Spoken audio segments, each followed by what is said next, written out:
جو ساتھی سنتوں سے فارغ ہو چکے ہیں وہ اگلی سب کو مکمل کریں۔ الحمدللہ نحمده ونستعینه ونستغفره ونؤمن به ونتوکل علیہ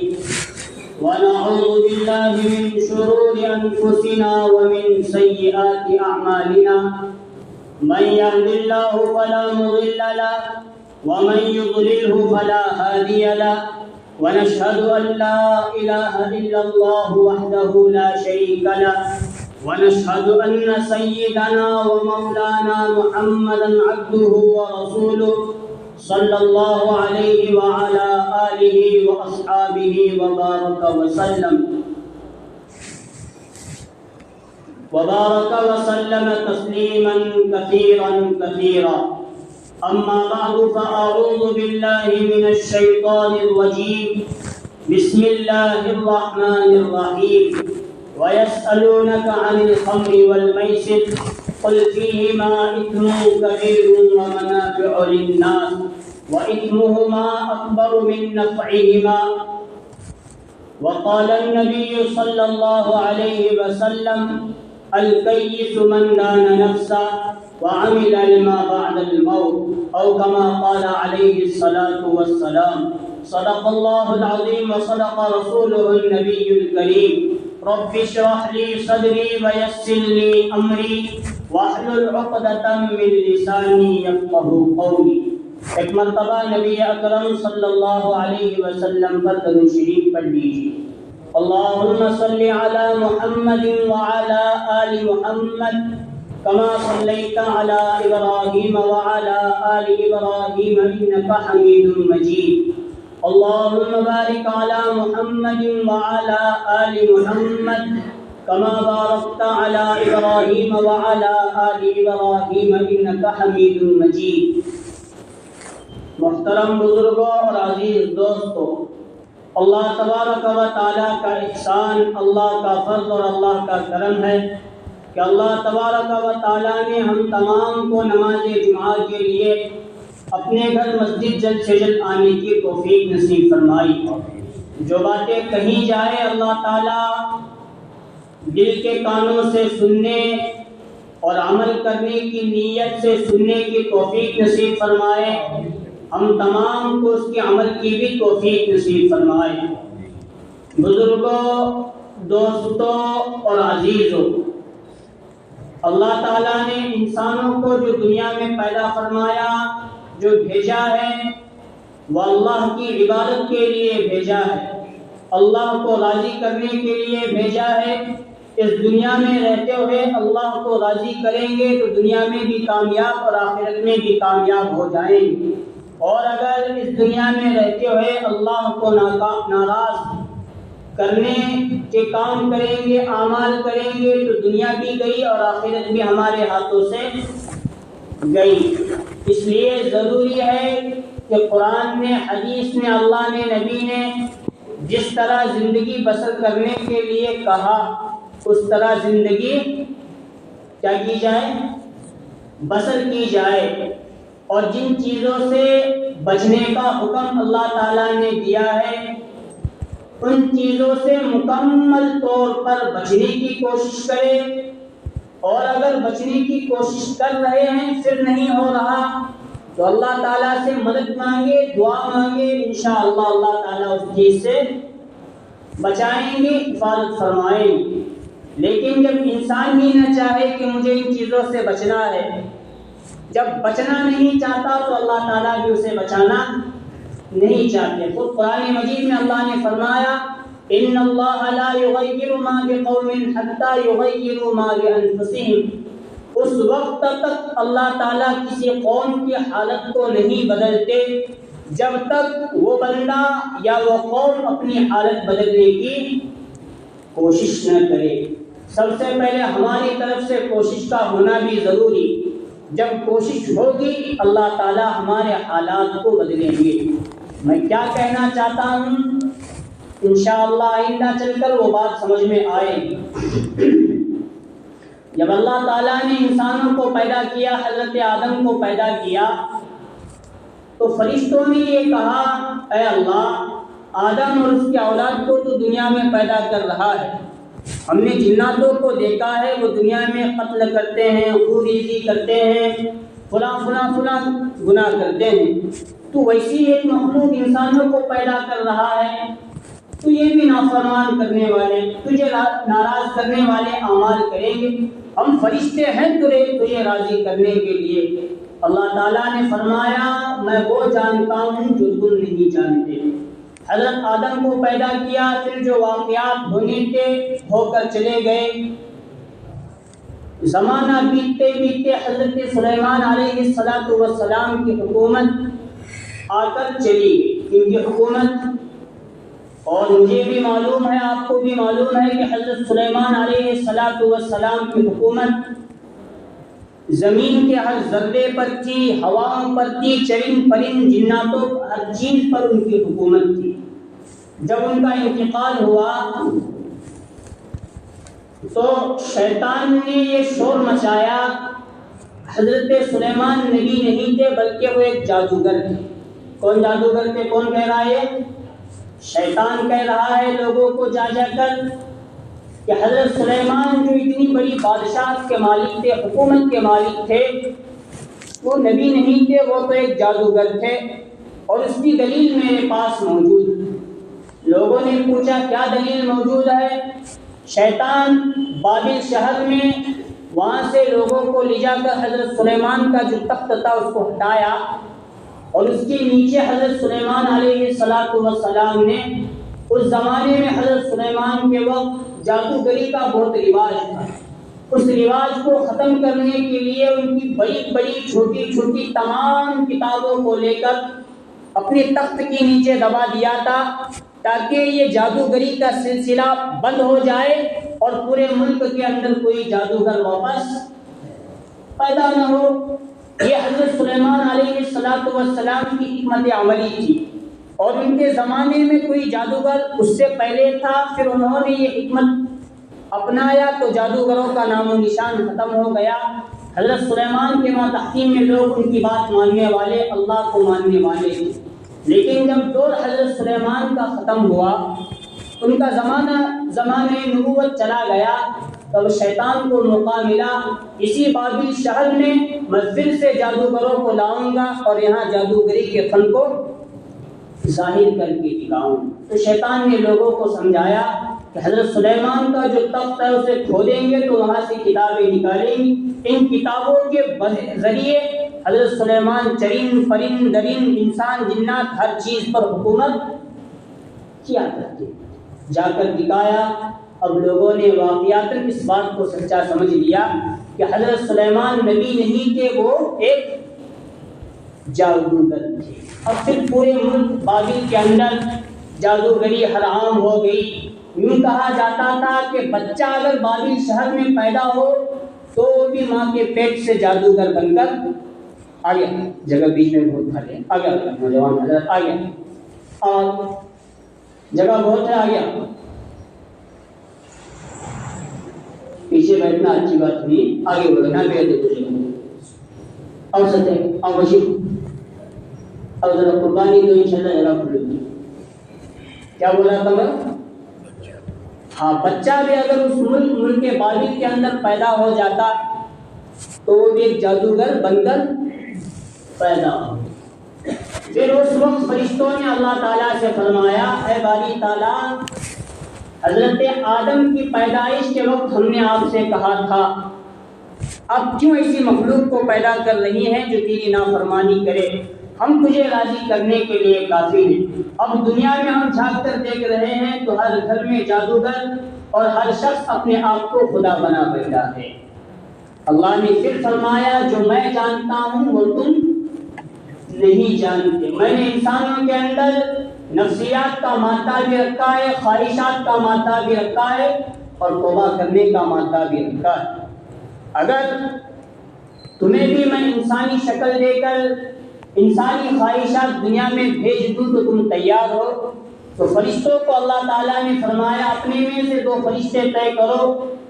جن کی میں آزمائش لوں گا، امتحان لوں گا، اور وہ بھی بابل شہر کے لیے امتحان بنیں گے۔ اب جو میں یہ واقعہ پیش کر رہا ہوں ہو سکتا ہے یہ واقعہ منفرد بھی ہو، موضوع بھی ہو، ضعیف بھی ہو،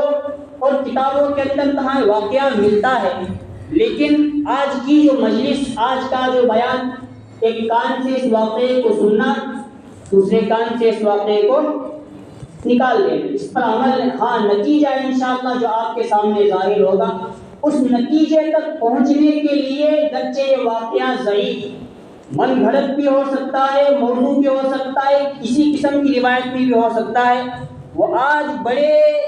افسوس کے ساتھ اس واقعے کو حالانکہ لینا نہیں تھا، لینا پڑ رہا ہے۔ تو دو فرشتے تیار ہو گئے، ہاروت اور ماروت۔ ان دو فرشتوں کا تذکرہ خود قرآن مجید کے پہلے پارے میں ہے، وَاتَّبَعُوا مَا تُتْلُو الشَّيَاطِينُ عَلَىٰ مُلْكِ سُلَيْمَانَ وَمَا كَفَرَ سُلَيْمَانُ وَلَٰكِنَّ الشَّيَاطِينَ كَفَرُوا يُعَلِّمُونَ النَّاسَ السِّحْرَ۔ آگے چل کر ان دونوں فرشتوں کا تذکرہ اللہ تعالیٰ فرما۔ کچھ واقعہ قرآن میں ہے، کچھ واقعہ ضعیف سے ضعیف ترین موضوع ترین کتابوں کے اندر شامل ہے۔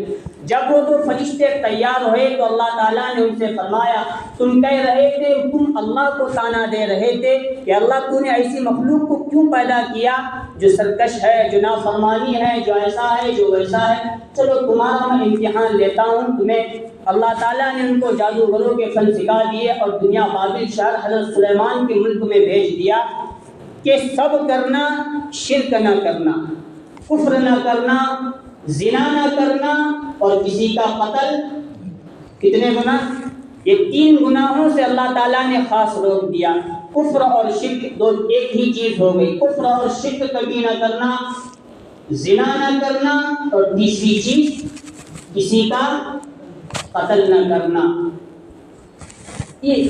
دے کر اللہ تعالیٰ نے بھیجا اور فرمایا جادوگروں کا فن تمہیں دیا ہے، جادوگری، لوگوں کو دکھانا کہ یہ جادو ہے، اور وہ جو حضرت سلیمان علیہ السلام کیا کرتے تھے وہ اللہ کی طرف سے ایک نبی کو ملا ہوا معجزہ تھا۔ انبیاء کے معجزے میں اور جادوگروں کی جادوگری میں فرق کرنے کے لیے اللہ تعالیٰ نے دنیا میں بھی بھیجا۔ اس زمانے میں شیطان نے لوگوں کو پٹی پڑا کر رکھا تھا، حضرت سلیمان نبی نہیں تھے، وہ تو بہت بڑے جادوگر گزرے ہیں۔ اس لیے اب بابل شہر میں وہ دونوں فرشتے ہاروت اور ماروت علیہم السلام آئے اور لوگوں کو سمجھانے لگے جو تم اپنے ملک میں جادوگری کر رہے ہو یہ جادو ہے، اس سے اللہ ناراض ہوتا ہے، اس سے کفر ہوتا ہے، اس سے شرک ہوتا ہے، اس سے بچنا بہت ضروری۔ جو تعلیم حضرت سلیمان دے کر گئے ہیں، جو تعلیم ان کے باپ حضرت داؤد دے کر گئے ہیں، وہ اللہ کی تعلیم، وہ انبیاء کی تعلیم، وہ زبور کی تعلیم، وہ دیگر کتابوں کی تعلیم ہے۔ اسے اپنائیں گے دنیا میں کامیاب ہو جائیں گے، اور اسے اپنائیں گے تو دنیا میں بھی ناکام اور آخرت میں بھی۔ اب سمجھاتے سمجھاتے سمجھاتے گزرتے گزرتے گزرتے ایک زمانہ بیت گیا۔ اب فرشتوں نے کہا تھا تو نے ایسی مخلوق کیوں پیدا کی؟ تو اللہ نے فرشتوں کو بھی جو دنیا میں بھیجا تھا انسانی مادہ دے کر بھیجا تھا، تمہارے اندر بھی وہی انسانی والا مادہ رہے گا۔ گناہ کرنے کے بعد شرمندہ ہو کر تم توبہ بھی کر سکتے ہو، گناہوں کے اندر لت پت ہو کر ڈوبنا چاہے تو ڈوب سکتے ہو، اب وہ تمہاری مرضی ہے۔ اب دونوں فرشتوں کے درمیان ایک عورت، زہرا نامی عورت آ گئی، اور ملاقات ہوتے ہوتے ہوتے ہوتے ملاقات یہاں پہنچی کہ وہ جو انسانی شکل میں دو فرشتے آئے تھے انہوں نے اس عورت سے زنا کی خواہش ظاہر کی، لیکن اللہ تعالیٰ نے کیا کہا تھا؟ 3 گناہ نہ کرنا، زنا نہ کرنا، کفر اور شرک نہ کرنا، تیسرا یہ انبیاء، یہ فرشتوں سے نہ ہونے والی چیز ہے، لیکن ان کے اندر اب کیا تھا؟ انسانی خواہشات تھی، انسانی۔ اور میں شروع سے بات بتا چکا ہوں یہ واقعہ موضوع بھی ہو سکتا ہے، موضوع کے مطلب بھرا ہوا، لیکن میرے پاس الحمدللہ حوالہ بھی موجود ہے، اور علامہ سیوطی رحمۃ اللہ علیہ وقت کے بہت بڑے محدث مفسر، وقت کے بہت بڑے ولی گزرے ہیں، جب وہ یہ بات کہے ہیں اس لیے مجبوراً آج کے جمعہ میں مجھے یہ بات کہنی پڑ رہی۔ اگر اتنا بڑا عالم نہ کہتا تو شاید اس واقعے کو چھوڑ کر کوئی اور باتیں بیان کرنے کی کیا ضرورت ہے، لیکن واقعے کے اندر عبرت ہے، انشاءاللہ بیان کر کے اس کے نتیجے پر پہنچنے کی کوشش کروں گا۔ جب فرشتوں نے اس عورت سے اپنی نفسانی خواہش کا اظہار کیا کہ ہم تجھ سے زنا کرنا چاہتے ہیں، اس عورت نے کہا تمہارا دین الگ، تم ایک اللہ کی دعوت دیتے ہو، میرا دین الگ، میں بت کی عبادت کرتی ہوں۔ اگر میرا جسم چاہیے تو پہلے جو میرا پتھر ہے، میرا صنم ہے، میرا بت ہے، اسے سجدہ کرو، اسے اپنا خدا مانو۔ فرشتوں نے کہا ہم اللہ کا انکار اور اللہ کے ساتھ کسی کو شریک نہیں تھے۔ عورت نے کہا ٹھیک ہم اپنا جسم تمہیں نہیں دی۔ پھر ملاقات چند دنوں کے بعد ہوئی، پھر خواہش فرشتوں نے ظاہر، کیونکہ اب انسانی مادہ لے کر آئے تھے، آزمائش تھی اور اللہ کو فرشتوں کو بتانا تھا انسان جب اللہ کو راضی کرنے پر آئے تو ان کا ایمان اس سطح پر پہنچ سکتا ہے کہ وہ فرشتوں سے آگے نکل سکتے ہیں، اور اگر فرشتے انسانوں کی لباس میں آئے اور انسانوں جیسا کام کرنا شروع کرتے تو در بدر وہ بھی پھر سکتے ہیں۔ چند دنوں کے بعد ملاقات ہوئی، پھر عورت نے خواہش ظاہر کی چلو تم بت پرستی نہیں کر سکتے لیکن میرا جسم اگر تمہیں چاہیے، میرا ایک بچہ ہے، اپنا ہوگا یا کسی اور کا ہوگا، اسے قتل کرو۔ فرشتوں نے کہا یہ دو کام ہم نہیں کرنے والے۔ واقعہ مختصر،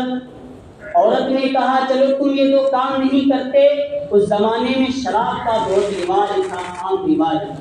شراب پی لو، اس سے تو تمہیں نہیں روکا گیا، لیکن جیسے ہی ان دونوں فرشتوں نے شراب پی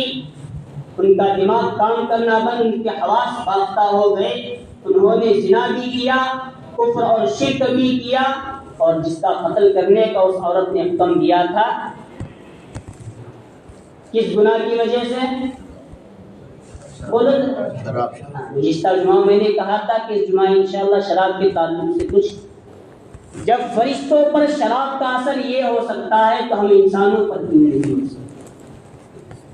وہ تو صحابہ اکرام کی ذاتیں گزری ہے، نبی صلی اللہ علیہ وسلم کے دنیا میں تشریف لانے سے پہلے شراب اتنی عام تھی، مدینہ میں، مکہ میں، سعودی عرب میں ہر شخص شراب میں ڈوبا ہوا رہتا تھا۔ شراب پینا فخر اور کمال کی بات مانی جاتی، دو چند ہوں گے حضرت ابو بکر جیسے، نبی صلی اللہ علیہ وسلم جیسے اس زمانے میں شراب سے بچے ہوئے لوگ، ورنہ جتنے صحابہ کا نام سیرت کی کتابوں میں آتا ہے ان میں سے اکثریت صحابہ کرام رضوان اللہ تعالی علیہم اجمعین وہ بھی شراب پیا کرتے، لیکن قرآن مجید میں اللہ تعالیٰ نے فرمایا یسألونک عن الخمر والمیسر قل فیہما اثم کبیر ومنافع للناس۔ اے محمد صلی اللہ علیہ وسلم، لوگ آپ سے شراب اور جوے کے بارے میں سوال کرتے ہیں، آپ ان سے فرما دیجئے اثم فی، ان دونوں چیزوں میں نفع بھی ہے نقصان بھی ہے، نفع کم ہے نقصان زیادہ ہے۔ جب صحابہ شرابی کی حالت میں تھے ابھی اس وقت یہ حکم نہیں دیا گیا مکمل طور پر آج تم لوگوں پر شراب حرام ہو گئی۔ جب کسی چیز کی لت لگی رہتی ہے جھٹکے میں اسے چھڑانا بہت، اسے پہلے 3 دن نکالنا پڑتا ہے، پھر بعد میں چلہ نکالنا پڑتا ہے، 4 مہینے نکالنا پڑتا ہے، پھر رفتہ رفتہ نکالنا پڑتا ہے، تب جا کر یہ بری چیزیں اور بری رسم و رواج چھوٹنا شروع کر دیتی ہیں۔ اگر یک ساتھ حضور پر اللہ تعالیٰ قرآن مجید کی آیت نازل فرماتے شراب حرام، تو اللہ کے حکم کی نافرمانی ہو جاتی صحابہ اکرام سے، ہو سکتی تھی، لیکن بتدریج اللہ تعالیٰ نے حکم دیا کہ اس کے اندر نفع بھی ہے نقصان بھی ہے، اس کے اندر شراب کے اندر نفع بھی ہے نقصان بھی ہے، نفع کے بالمقابل نقصان زیادہ ہے۔ تو صحابہ اکرام کے دل و دماغ میں یہ بات بیٹھ گئی، جب اس میں نقصان زیادہ ہے نفع کم ہے تو ایسی چیز کو ہم کیوں استعمال کریں؟ کچھ صحابہ نے چھوڑ دیا، کچھ صحابہ اور بھی پیتے رہے۔ چند دن اور گزرے تھے، اللہ تعالیٰ نے فرمایا یا ایھا الذین آمنوا لا تقربوا الصلاۃ وانتم سکارى، اے ایمان والو جب نماز کا وقت آ جائے تو نشے کی حالت میں تم نماز کے قریب بھی۔ اب صحابہ کرام اللہ کا منشا سمجھ چکے، نبی صلی اللہ علیہ وسلم کا منشا، دن میں 5 نمازیں ہم پر فرض ہیں، سنت پڑھیں گے، تہجد پڑھیں گے، دیگر اشراق اوابین چاشت پڑھیں گے، شراب پئیں گے تو کوئی نہ کوئی نماز بیچ میں آ جائے گی۔ شراب سے زیادہ پسندیدہ چیز ہمیں کیا ہے؟ تو اور کچھ صحابہ کرام نے، بلکہ اکثریت صحابہ کرام کی شراب چھوڑی۔ اس کے بعد پھر اللہ تعالیٰ نے سیدھا حرمت اور حرام ہونے کا فتویٰ دیا، یا ایھا الذین آمنوا انما الخمر والمیسر والانصاب والازلام رجس من عمل الشیطان۔ شراب، جوا اور دیگر بت پرستی، شرک، بہت ساری چیزیں اللہ نے بیان فرمائی، یہ سب چیزیں شیطان کا عمل ہے۔ اگر تم کامیاب ہونا چاہتے ہو فاجتنبوہ لعلکم تفلحون۔ شراب چھوڑو، جوا چھوڑو، شرک کفر چھوڑو، یہ چھوڑو وہ چھوڑو، تم کامیاب ہو جاؤ گے۔ یہ کن کا عمل ہے؟ اب یہ باتیں کوئی نئی باتیں نہیں، آج کیوں بیان کرنا پڑ رہا ہے؟ گاؤں کی اکثریت حالت یہ ہو گئی ہے، خاص طور پر نوجوان اور ادھیڑ عمر کی، کیا دن کیا رات پی پی پی پی پی پی اتنا پی رہے ہیں، اتنا پی رہے ہیں، اتنا پی رہے ہیں، پی پی کر ان کا پیٹ خراب ہو رہا ہے اور خراب ہو کر مر جا رہے ہیں، لیکن سدھرنے کا نام۔ حالانکہ اس سے پہلے کسی کو بخار آئے، ٹائیفائڈ ہوئے تو لوگ دعا مانگتے تھے، صدقہ نکالتے تھے، اللہ اسی ٹائیفائڈ کی بیماری، ملیریا کی بیماری، وہ بیماری مجھے نہ آئے جس سے اس کی حالت اتنی بگڑی۔ لوگ اتنی چھوٹی اور معمولی دوسروں کی بیماریاں دیکھ کر عبرت پکڑا کرتے تھے۔ خود گھروں سے جنازے اٹھ رہے ہیں شراب کی لت میں ڈوب کر، منہ سے کیڑے پڑ رہے ہیں، لیکن نوجوانوں کی اکثر حالت اور دیگر لوگوں کو بھی وہ لوگ چھوڑنے کے لیے شراب پی پی کر لیور خراب ہو رہا ہے، سڑ کر پیٹ سے منہ سے کیڑے نکل رہے ہیں، اسی حالت میں انسان کی موت آ رہی ہے، لیکن بندہ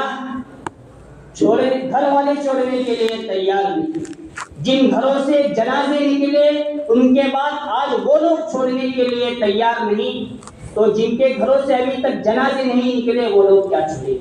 یہ واقعات بیان کرنے کی ضرورت نہیں، لیکن اس عنوان تک، اس بات تک پہنچنے کے لیے، اور جو اب چل کر میں بولنا چاہتا ہوں اس بات کے بیان کرنے کے لیے مجھے فرشتوں کا واقعہ، پھر صحابہ کرام رضوان اللہ تعالی علیہم اجمعین کی یہ باتیں اور قرآن کی آیتیں پڑھ کر سنانے کی ضرورت آج پیش آئی۔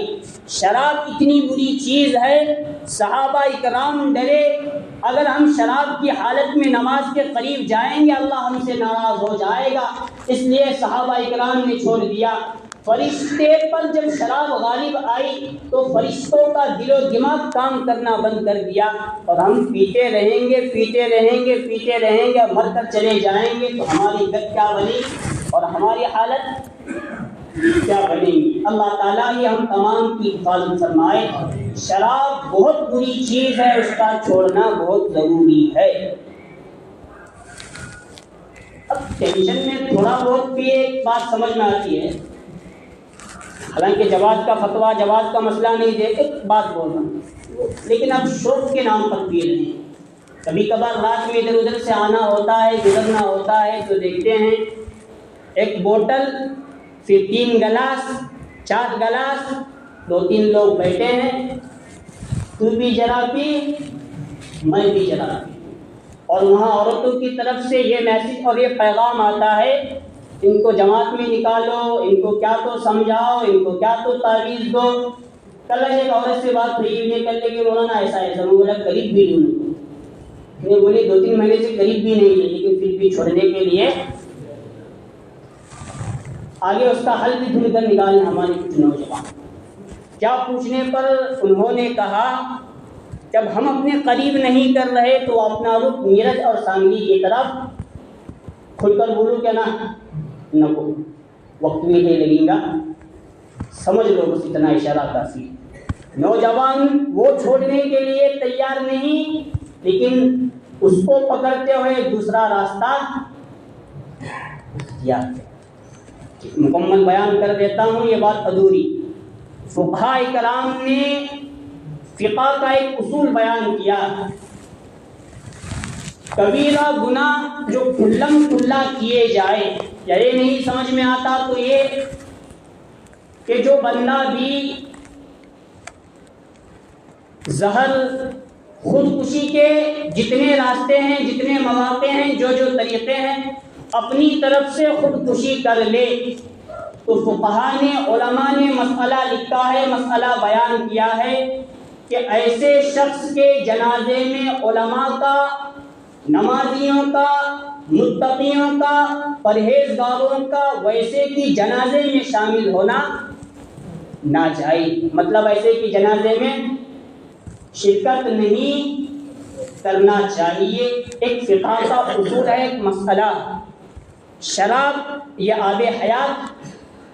یہ بھی ایک زہر، آہستہ آہستہ آہستہ ختم کرنے والا، اور ہمارے سامنے ہم لوگوں نے دیکھا کتنی لوگوں کی شراب نے جان لے لی ہے۔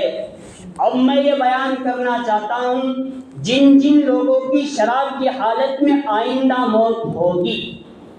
ابھی یہ کمیٹی کی طرف سے کوئی اصول نہیں، کوئی ضابطہ نہیں، کوئی مسئلہ نہیں، لیکن میں آج ایک مسئلہ بیان کر دیتا ہوں، پھر انشاءاللہ آئندہ خود پر بھی اس پر عمل کروں گا اور دوسروں کو بھی میں عمل کروانے کی کوشش کروں گا، اور اگر ہو سکے تو یہ قوم کے، جماعت کے ذمہ دار بھی میرا ساتھ دے کر یہ کام کرے، تاکہ جو قوم کے اندر بے حیائی، یہ برائی اور یہ نحوست پھیل رہی ہے، اس کو حل کرنے کے کئی راستے، طریقے اختیار کیے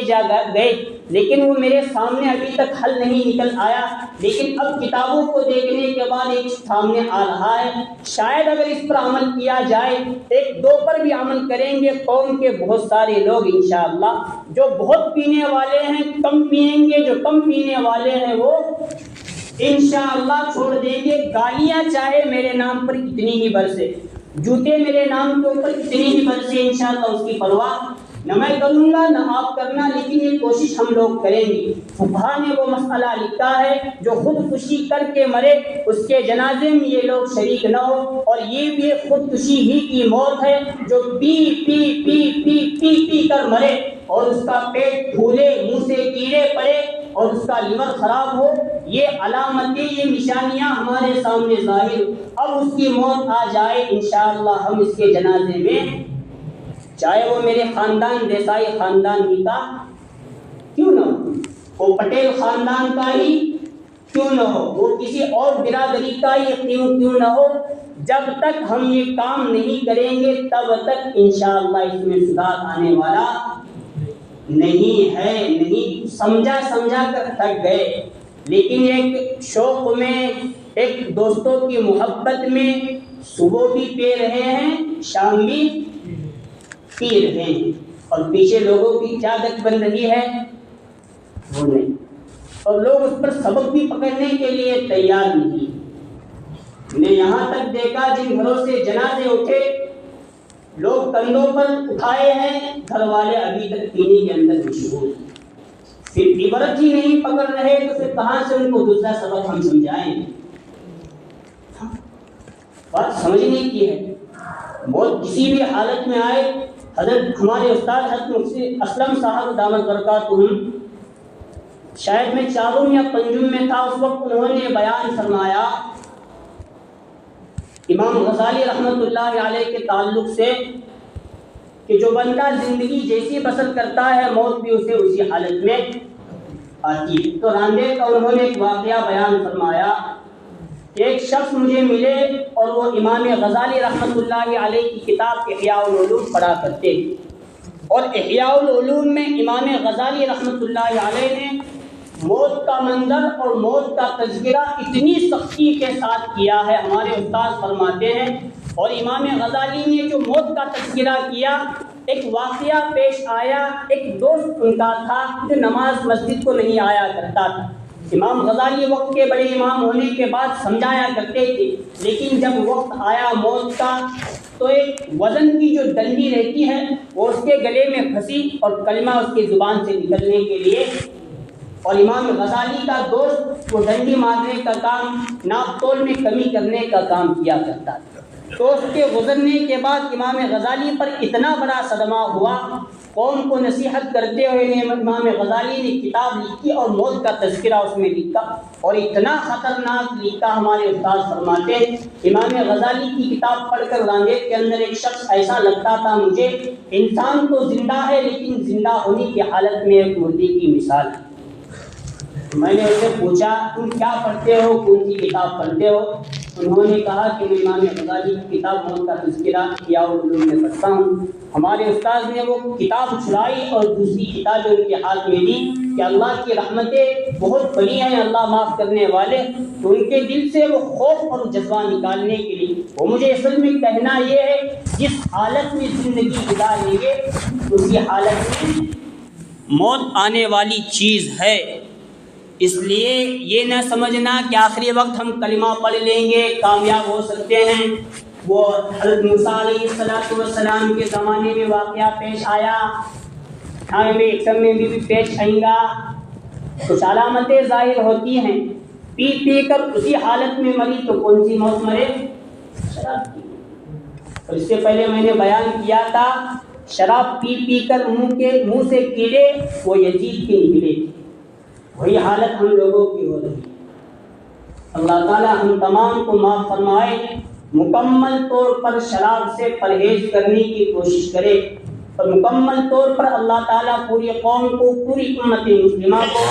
شراب سے بچنے کی توفیق نصیب فرمائے، آمین۔ وآخر دعوانا الحمد للہ رب العالمین۔